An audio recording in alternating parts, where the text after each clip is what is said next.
품어주셔도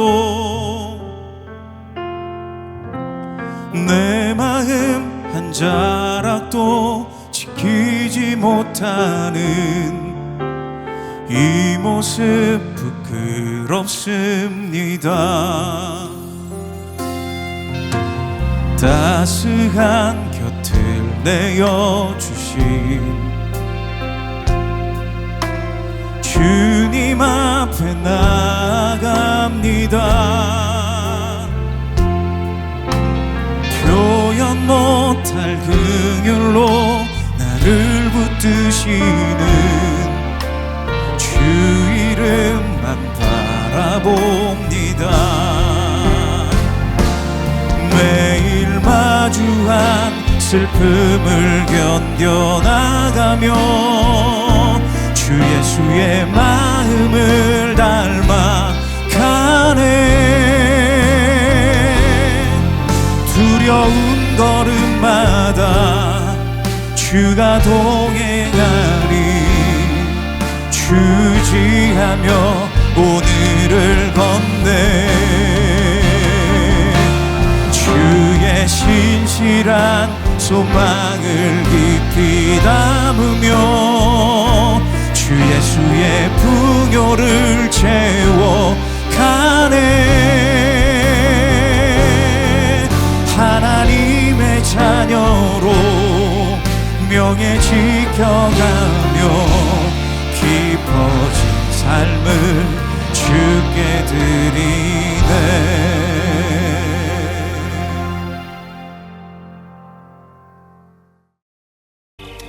만일 너희 속에 하나님의 영이 거하시면 너희가 육신에 있지 아니하고 영에 있나니 누구든지 그리스도의 영이 없으면 그리스도의 사람이 아니라.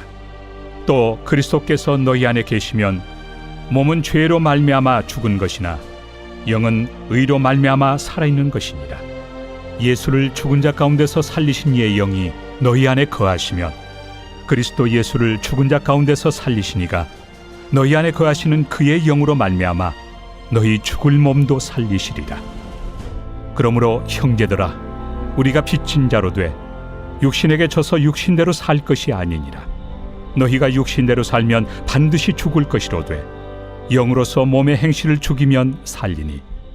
성령님이 정말 신자의 몸 안에 거하시나요? 어떻게 신자의 몸에 성령이 거하실 수 있죠? 죄인의 몸인데. 성령님이 우리 몸 안에 산다면 우리가 이렇게 사는 것이 맞을까요? 성령이 우리 몸 안에 산다는 증거를 타인은 무엇을 보고 알까요? 여러 가지 질문을 해보았습니다. 저는 예수님을 믿고 성령의 놀라운 역사를 통해서 내가 구원받은 존재구나. 내가 거듭났구나. 난 하나님의 자녀구나. 성령님의 놀라운 역사로 진리의 말씀이 다 믿어지기 시작한 거죠. 제 안에 거하는 성령님의 역사로 감격하고 기뻐했습니다. 누구든지 예수님을 믿으면 성령이 임하시죠. 우리가 마음에 뿌림을 받아 악한 양심으로부터 벗어나고 몸은 맑은 물로 씻음을 받았으나 맑은 물로 씻긴 우리의 몸 안에 성령이 오신다는 것입니다. 그런데 복음을 알고 시간이 지날수록 믿음의 행동들이 나오지 않고 인간적인 연약한 모습들이 본물 터지듯이 쏟아져 나오는 청년의 때에 정함이 없고 세상에 갖고 싶은 것들을 향한 욕심을 내고 더 높아지고자 하는 욕망들이 가득 찰 때면 난 예수님을 만났는데도 왜 이렇게 믿음의 행동들을 못하는 걸까? 성령님이 어떨 땐 내 안에 있는 것 같고 믿음의 땅으로 하락할 때면 성령님이 멀리 떠나는 거가 아닐까 하는 이런 생각을 하곤 했습니다. 마치 제가 30대 초반에 6개월을 필리핀 바기에 잠깐 머물렀던 때가 있었는데요. 거기에 머물렀던 것처럼 믿음이 좋으면 제 안에서 잠깐 성령님이 스테이, 머물다가 믿음의 행동들이 나오지 않으면 떠나가는 것으로 생각했습니다. 그러나 성령님은 구원받은 주의 백성들에게 영원히 내주하시죠. 잠깐 머물다가 나가는 것이 아니라 지속적으로 remain 하시는 겁니다. 초라한 우리라 할지라도 성령이 우리 안에 내주하시는 이 놀라운 사건으로부터 신자는 죄를 이기고 이미 율법의 요구인 사망을 이루신 예수님을 믿는 믿음으로 하나님의 법, 그 율법을 삶에서 지켜내며 성화, 성숙의 과정을 이루어 갑니다. 날마다 구원을 이루는 삶을 시작하는 거죠. 성령이 우리 안에 거하신다는 것은 주인이 바뀐다는 놀라운 인식의 변화가 있습니다. 몸의 주인, 소속이 달라지는 거죠. 더 이상 몸은 죄의 식민지가 아니라 그리스도의 피로 깨끗하게 씻겼다고 말합니다. 이 몸 안에 성령이 오신 것입니다. 예수님을 믿는 누구든지 성령이 임합니다.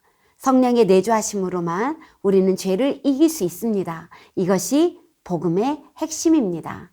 창세기에 하나님의 영이 사람을 떠나시는 사건이 나옵니다. 하나님의 영이 떠나신 이후로 그리스도 안에서 인간의 육체 안에 성령이 거하시는 사건이 일어나게 되었습니다. 십자가의 죽으심으로 다시 부활하심으로 오순절 성령 사건을 통해 가시적으로 성령의 임재를 보게 됩니다. 실제 역사적인 사건인 그리스도가 육신을 십자가에 못 박고 그 안에서 죄를 심판하심으로써 거듭난 신자의 몸 안에서 육신의 세력과 죄의 세력을 심판하고 거듭난 신자 안에 성령이 거하시는 거죠.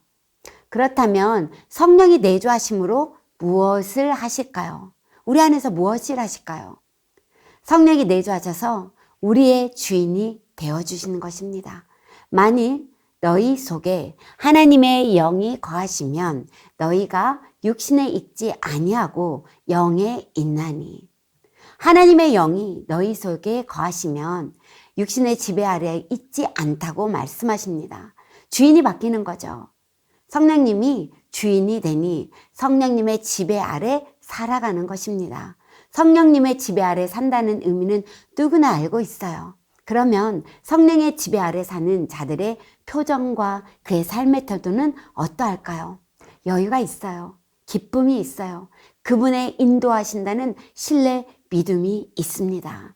그 성령은 내주하심으로 우리에게 또한 영적 새 생명을 주시고 우리의 몸을 부활시키십니다. 비록 지금은 죄로 말미암아 죽어가지만 결국 이 몸은 구원받을 소중한 몸입니다.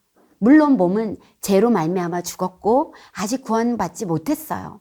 몸은 이 땅에서 거룩하게 주의 도구로 사용되다가 죽으면 부활할 것입니다. 그때 구원이 완성되는 것이죠. 예수를 죽는 자 가운데서 살리신 이의 영이 너희 안에 거하시면 그리스도 예수를 죽은 자 가운데서 살리신 이가 너희 안에 거하시는 그의 영으로 말미암아 너희 죽을 몸도 살리시리라.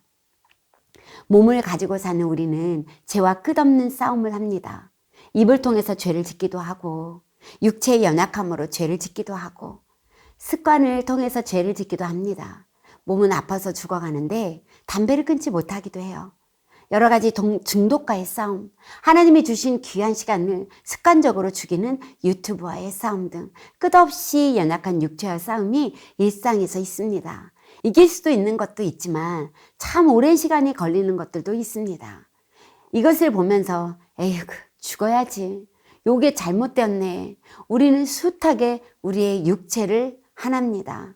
우리의 몸이 참 초라해 보이고 욕되어 보입니다. 그래도 우리 이 몸은 성령의 내주하심으로 부활할 소중한 몸이라는 거죠. 잿덩어리로 썩어 없어질 몸이 아니고 이 죽을 몸도 썩지 않을 몸으로 부활시켜 주실 것을 우리는 알고 믿고 있어요. 우리의 영혼만 구원하려고 이 땅에 오신 것이 아니고 우리의 몸도 구원하신다는 이 내용이 몸에 대한 인식에 변화를 줍니다. 우리가 정의하고 인식하는 몸은 현상 세계에서 시간과 공간의 제한을 받아 보여야 믿고 만질 수 있어야 육체가 있구나, 몸이 있구나 이렇게 생각합니다. 몸이 또 썩으면 없어지는구나 이렇게 인식을 하죠. 부활의 몸은 우리의 인식과는 다릅니다. 몸은 있는데 썩지 아니할 새로운 몸이죠. 예수님은 부활의 몸을 입으시고 문을 통과하지 않고 안으로 들어오십니다. 이런 몸, 썩지 않을 몸으로 변화되어 그 나라에 들어가는 거죠. 그런데 이 땅에서도 썩지 않을 몸인데도 예수 그리스도의 십자가의 능력으로 우리는 거듭나고 새 사람이 되었고 영이 살아나고 여전히 육체의 몸을 갖고 있고 우리가 스스로 생각하기를 우리가 갖고 있는 이 몸에 그 어떤 변화도 없을 것 같지만 하나님이 우리를 보는 인식, 내가 나를 보는 인식이 달라지는 것입니다. 아무것도 변화되어 보이지 않는 것 같지만 우리의 인식이 말씀을 통해서 변화되는 거죠. 성령이 거하는 성전. 성전에는 하나님의 임재하시는 지성소가 있습니다. 저와 여전히 싸우며 연약한 육체를 갖고 있을지라도 우리 안에 하나님이 거하시는 지성소가 우리 안에 있는 거죠. 우리는 보통 사람이 아닙니다. 이래봐도 나는 하나님의 전이야. 예수를 죽은 자 가운데서 살리신 이의 영, 하나님의 영, 성령이 너의 죽을 몸도 살리시리라. 하나님의 영이 내주하시면 성전이 된 우리가 진짜 그리스도인이 됩니다. 성령이 내주하시는 신자는 그러면 어떻게 살아야 할까요? 그러므로 형제들아, 우리가 빚진 자로 돼 우리에게서 져서 육신대로 살 것이 아니니라. 육신을 주인으로 삼아 그 소욕대로 원하는 대로 사는 것이 아니라 성령의 지배를 따라서 살아야 한다는 것입니다. 우리가 육신의 소욕대로 기도하지 않고 우리가 원하는 욕심대로 무엇인가 결정한다든지 또한 뒤에서 남의 욕을 한다든지 말씀을 읽지 않고 세상과 보타는 시간이 많아지면 여기가 너무 불편해요. 불편하시죠? 양심에 찔려서 불편할 수도 있다고 말할 수 있어요. 하지만 그 양심까지도 성령의 지배하시기에 우리는 우리의 소욕대로 살 수가 없습니다. 살고 싶어도 살 수가 없어요.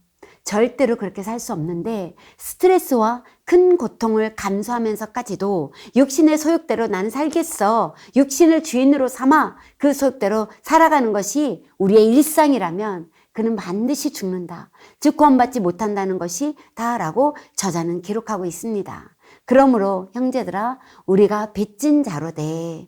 즉 우리는 성령께 순종해야 할 의무를 가지고 있으며 성령의 지배를 따라야 할 존재로서의 빚을 지고 있다고 말합니다. 몸이 원하는 행실대로 할 수가 없습니다. 너희가 육신대로 살면 반드시 죽을 것이로되 영으로서 몸의 행실을 죽이면 살리니. 실상 우리는 삶을 살면서 여전히 옛사람이 살던 흔적들이 불쑥불쑥 튕겨쳐 나옵니다. 육신의 습성이죠. 그렇다면 신자는 어떻게 몸의 행실을 죽일 수 있을까요? 바울은 영으로서 행실을 죽이라고 합니다. 안 해야지 결단하고 외친다고 되나요? 결단하고도 어느새 죄의 구덩이에 빠져서 허우적대는 우리의 모습을 우리가 발견하게 됩니다. 화를 안 내야지, 욕심을 내려놓아야지, 의지로 되는 것이 아니라 성령으로 이기는 것입니다. 의지를 사용하지 말라는 것은 아닙니다. 의지보다 더 크신 하나님의 능력을 보아야 한다는 거죠. 더 큰 능력을 가지신 하나님의 도우심과 거룩하신 성령의 능력으로 우리의 죄의 습성, 죄의 흔적들을 죽이며 가는 거죠. 마지막으로 복음 수업 책에서는 주님의 십자가의 복음은 몸을 위한 복음이다. 복음은 단지 믿고 천국 가는 것이 아니다. 복음은 이 땅에서 몸을 거룩하게 하고 순종하며 장차 이 몸이 부활하며 하나님의 상속자로 나타나는 것을 의미한다고 말합니다. 에스겔 37장에 보면 포로로 잡혀간 이스라엘의 영적인 상태를 보여주는데요. 그들의 상태가 마른 뼈처럼 다 죽어 있는데 그곳에 하나님의 말씀이 태어나니까 뼈가 연결되고 힘줄이 생기고 살이 오르며 가죽이 덮이고 그들이 큰 군대가 됩니다. 어떻게 마른 뼈들이 군대가 될 수 있어요? 절대로 그렇게 될 수 없어요. 그런데 하나님의 말씀이 그들 안에 들어가 생기가 되니까 마른 막대기처럼 마룻변처럼 죽어있던 자들이 새로운 존재가 되는 거죠. 이것은 우리를 통해서 이루실 복음의 예표입니다. 성령의 능력이 우리에게 입혀져서 마른 뼈, 마른 막대기 같은 우리가 큰 군대, 의의 병기가 되는 거죠. 복음이 장차 우리에게 일어날 일들을 보여주는 것입니다. 말씀을 통한 성령의 내주하심, 역사심으로 죽어있던 자들이 어떻게 놀라운 의의 군대가 될 수 있는지를 보여주는 것입니다. 의의 병기가 아무렇게 살 수 있나요? 군인은 군인답게 살아야 군인입니다. 군사로 세워져 할 교회인 우리가 왜 이렇게 약한가요? 말씀을 기억하지 않았기 때문입니다. 복음 안에서 살지 않았기 때문입니다. 성경에 어떤 말씀이 있는지도 모르고 인식하지도 않고 주어진 하루를 그냥 산다면 우리는 힘없이 살 수밖에 없습니다. 군인은 매일 훈련해요. 긴장하죠. 우리는 성령이 임재하는 성전인 동시에 이 땅에서 악한 행실을 죽이며 살아야 할 영적 군사라는 것을 잊지 마시기 바랍니다. 기도 제목을 함께 읽겠습니다. 성령님의 계주하심을 날마다 인식하며 성령의 지배를 따라 순종하며 살게 하소서. 아멘. 욕심대로 이 땅의 삶을 살지 않게 하시고 영으로서 악한 행실을 버리며 살게 하소서. 아멘. 장차 부활의 몸을 입을 우리의 몸의 소중함을 알고 이 땅에서 의의 병기로 힘있게 살게 하소서. 아멘.